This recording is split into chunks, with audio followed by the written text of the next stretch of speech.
atļauju, ka mēs varam šajās sarunās piedalīties un lemt, gribam vai negribam piedalīties šajā aizņēmumā. Es vēlreiz uzdošu tomēr jautājums, nevis, ka jūs viņu sakat par nepareiziem, bet mēģinam saprast, ko mēs zinām un ko mēs nezinām. Nē, mums ir izvēle Mēs nepieciešama. nezinām, ne uz kādu termiņu aizdodam, ne par kādu likmi. Ir precīzi zināms viss. Ir precīzi zināms, kāds termiņš, kāda likme? Tas es nedomāju, ka ir pareizi šobrīd atklāt šo informāciju, tāpēc, ka tas ietekmēs mūsu pārunas. Nesakām, kāds termiņš, kāda likme. Tas ir īstermiņa aizdevums, kas ir nepieciešams Air Balticam, lai veiktu Mēs nodefinējam, ko šobrīd var sabiedrība uzzināt. Tad mēs nesakām ne likmi, ne termiņu. Es drīkstu vienu svarīgu detaļu šeit pateikt. Šī gadījumā šie bonda turētāji ir tie, kas ir gatavi ieguldīt pret ķīlu.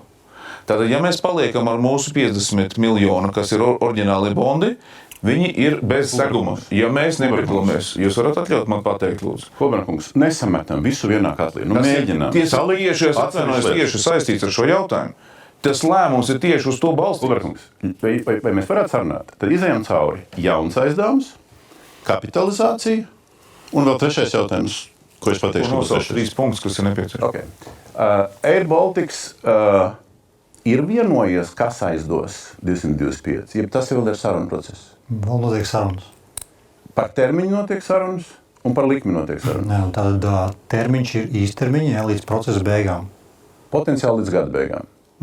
Plus mīnus, jā. Tātad tas ir skaidrs. Par komerces nosacījumiem, protams, notiek sarunas. Likme, es nosapņoju, ir augstāka nekā līdzinējām obligācijām. Krietni augstāka nekā 14,5. Ņemot vērā darījuma riska pakāpi, tas ir labs pieņēmums, jā.